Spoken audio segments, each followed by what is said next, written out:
Good morning and welcome to your daily Farm and Home Show, brought to you by the University of Kentucky Cooperative Extension Service. And now, here's your host. Good morning and welcome to your Farm and Home Show. I'm Joanna Coles, and this morning we're visiting with Dr. Tony Pescatore. He's with the University of Kentucky. He's a poultry scientist there. Good morning, Tony. Good morning. Now, you know, something that's really exciting, and I've probably gotten more calls than I have in my entire career, but everybody wants a small flock of chickens.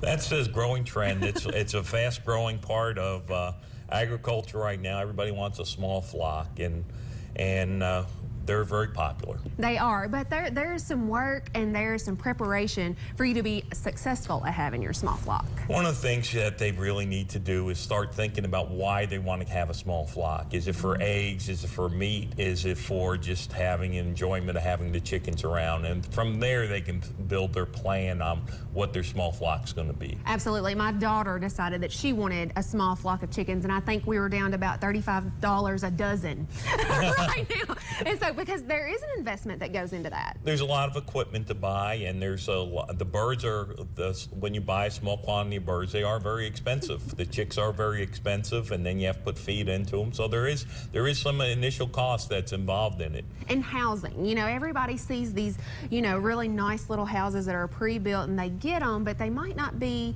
varmint-proof. That's exactly right. One of the things we worry about is varmints, and making sure that the wire is small enough to keep out things like raccoons and possums and things like that. So one of the things is a good shelter. And there's lots of different houses on there, and one that we if somebody's really wanting to do this a little more commercial on theirs, we have what's called the hoop pen, and you can build this out of some cattle panels, some lumber, and a screen door, and you can make a pretty nice pen out of it. Yeah, with some things that you might already have around the house. It doesn't have to be the Cadillac with the steps and the ladders and different things like that. But the university has a wealth of information for small flock growers. Yeah, we have a website. It's called smallflocks.com, and it'll have all kinds of different information on there. If you want to build one of the hoop barns, it has a publication on there, plus it has YouTube videos on how to actually build it. And those things are really good to try to, if you're trying to get into it with limited resources, that's a great way to do it. Absolutely. Now, I know a lot of times we get calls about the nutrition, you know, what to feed them, and they want to feed them candy, scratch. Yeah. Well, when you go into the store, well, the good thing is right now we have more opportunities for good quality feeds at any of our feed stores. There's a wide variety of feeds available, and they're for age-specific growth. So there's a lot of variety that we never had before, so there's the right diet for the birds. But the problem is it costs some money. And that's one of the things when people start trying to use scratch grains or ground corn. You got to remember that doesn't have the minerals and vitamins in it, and it doesn't have the right amount of protein, so it's not helping the birds. I always kind of look at scratch grains and corn as being like feeding French fries. But and you know, a lot of the people who call, but they love it. Well, if you think about a kid with candy, they like it too. Absolutely. Now let's talk a little bit about actually getting the birds. If they haven't gotten their birds yet, where to purchase them? They should buy them from a source that is a reliable source, and the way to tell that is if they are certified NPIP, National Poultry Improvement Plan.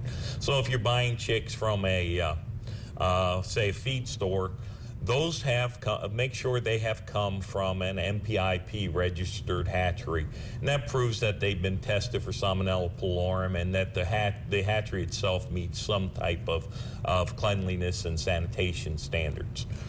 Now, if you already have birds, but you maybe want a few more, what are your recommendations for securing the health of all those birds? Well, if you want to add more birds to it, it's better to add young birds that are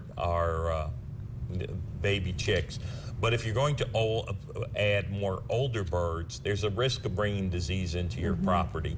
So one of the things I recommend is that we quarantine them for 30 days. That means put them in a separate pen, handle them separate, and keep them away from the other ones until you make sure there's no signs of disease in the new birds. And that's one of the worst things that happens is somebody buys birds because they wanted that breed and they bring them on, and then they were carriers of a disease and it got to the other birds. Yeah, and that could lead to disaster. So there's a lot of information. Go to smallflocks.com. Dr. Pescatore and Jacobs have put together a nice package of information. Appreciate you coming down today, and we appreciate you watching. Thanks and have a great day. If you have questions about today's topics, please call the Warren County Extension Office at the number on your screen. Thanks for watching and have a great day.